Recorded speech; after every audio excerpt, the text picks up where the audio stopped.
Hello friends, எல்லாரும் சாப்பிட்டாச்சா? இன்றைக்கு எங்களுக்கு காலமே சாப்பாடு என்னன்னு பார்த்துடலாமா? வாங்க பார்க்கலாம். இன்றைக்கு பாருங்க, இட்லியை வச்சிருக்கிறேன். நல்லா சுட சுட மெத்தண்டு இட்லி பார்த்தீங்களா? பஞ்சு போல இட்லி. அதுக்கப்புறம் எங்கால பாருங்க அவசர சட்னி. இதான் ஒரு அவசர சட்னி, தக்காளி சட்னி, பூண்டு சட்னி, மல்லியில எல்லாம் சேர்ந்து கலந்த ஒரு கலவையாக செய்த அவசர சட்னி செமையாக இருக்கும். அதோட எங்கால பார்த்தீங்கன்னா கோப்பி, நானே வறுத்து மிண்டில் அரைச்சி எடுத்த கோப்பி, சுட சுட கோப்பி.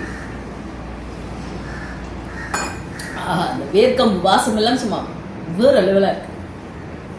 பாருங்க, கிட்ட காருங்க சரிங்களா?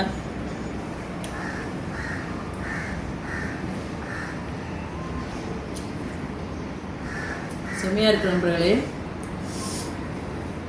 சுடுதாரா